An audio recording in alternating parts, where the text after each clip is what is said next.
So in my last video, if you saw it, I introduced this princess, Eliana Grace, and I just want to tell y'all her birth story. So let me backtrack. So 38 weeks, one day, Monday, I had a membrane sweep. I had cramps, I had a little bit of bleeding, some contractions, and then they just died off. I had another one on Wednesday. Didn't really feel like it did anything. So I had one more on Friday, and this time I asked the doctor, I was like, can you do a stretch? So she's like, sure. Man, that stretch hurt. Almost worse than contractions on Pitocin hurt. It was bad. Anyways, I bled a little bit after the stretch, but that night, and then it quit. I went to normal discharge, and then that night I had some brown, goopy stuff. It started on January 31st. We went and ate IHOP about 9-something p.m.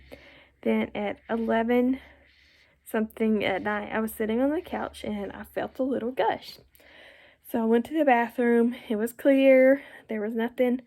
When I wiped, no color, and some got on my underwear just a little bit. And then I felt 2 more gushes on the pot. So I called my doctor, and they told me, well, go in and get checked because I'm going for a VBAC. So I went in, and I got checked.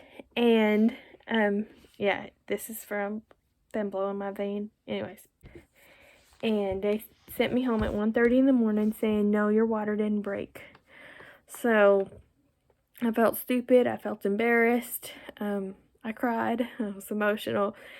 And then at 5 that morning, I woke up to go to the bathroom. And when I did, I stood up out of bed and my water burst. And it was a lot of clear fluid. I soaked the whole maxi pad I had on and the underwear. And I went to the bathroom and it continued to flow a little bit. So I called labor and delivery again and I told them what was going on.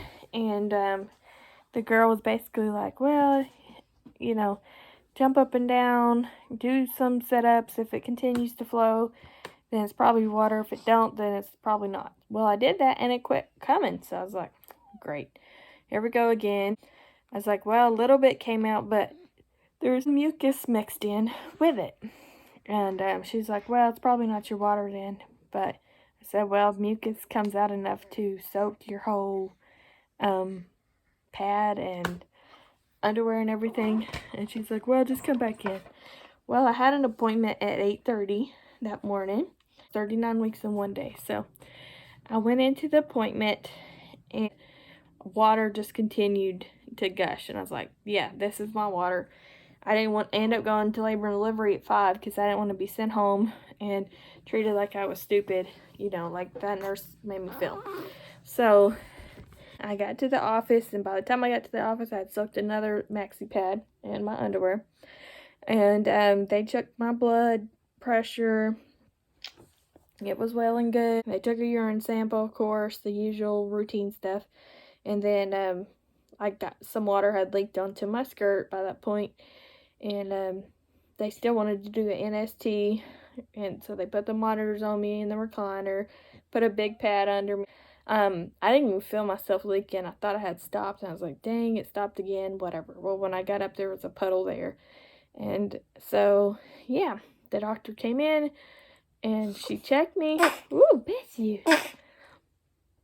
And she's like, oh my gosh, yeah, your water broke. So, me going for a VBAC, having gestational diabetes and everything, we had already planned my induction for yesterday, February 4th. So, she's like, well, you're having a baby today. It ain't gonna be February 4th. And so, she sent me straight to labor and delivery.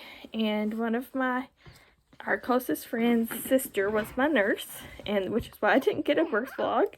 She knew us, and she was a talker and was one of the best nurses I could have ever had. So I didn't get to record nothing because she was in there visiting with us pretty much the whole time. So for the first 6 hours, well, I got in there about 9-something.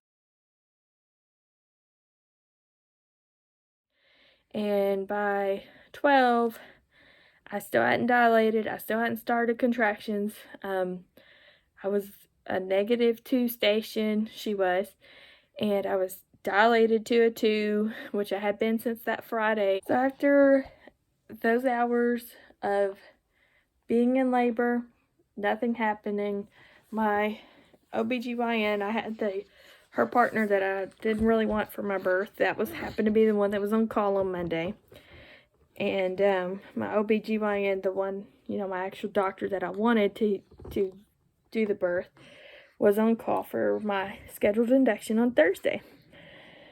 So I saw her in the office and, told her my water broke. And anyways, they sent me to labor and delivery.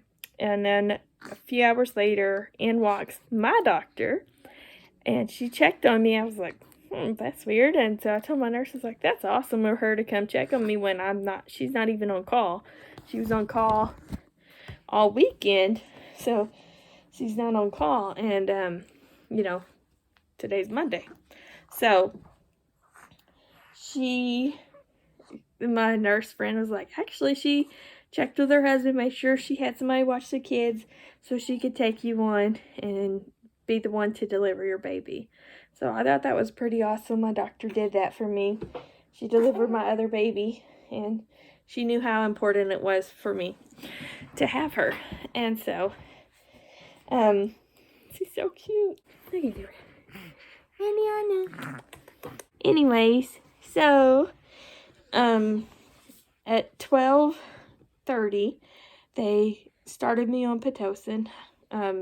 The Pitocin didn't work the first time. They started me on a very low dose, and they started me like 2 hour or an hour late.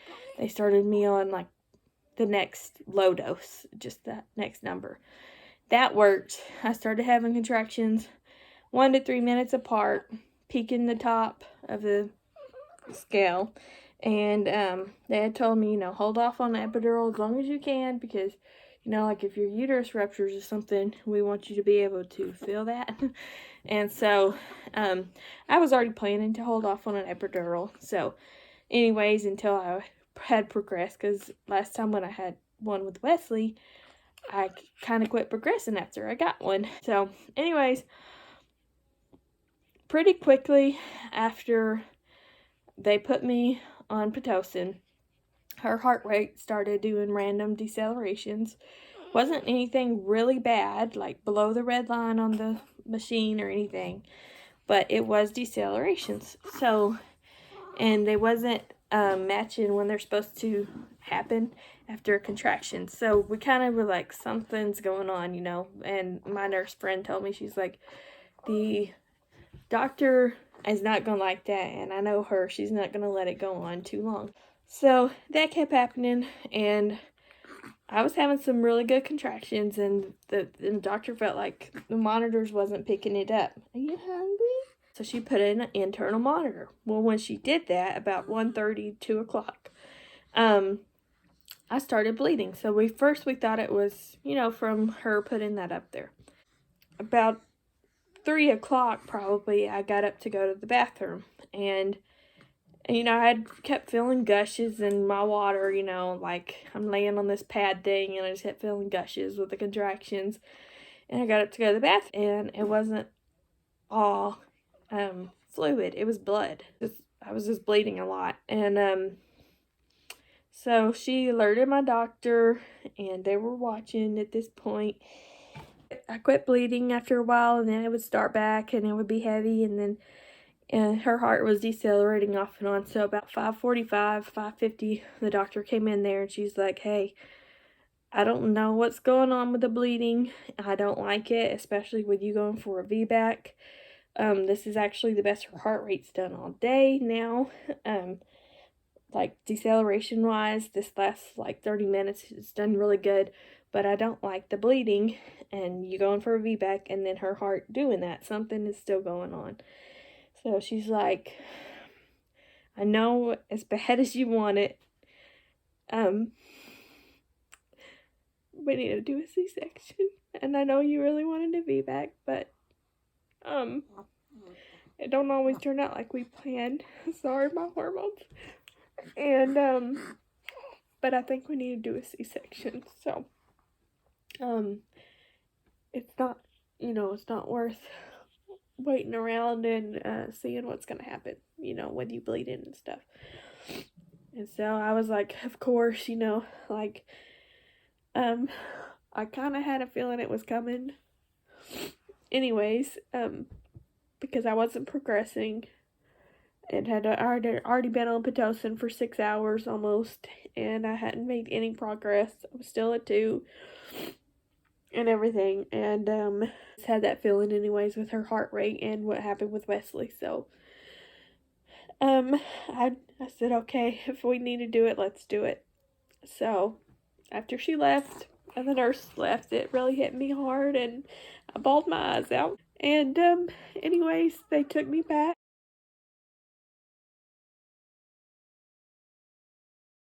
and she was born at 6:07 p.m.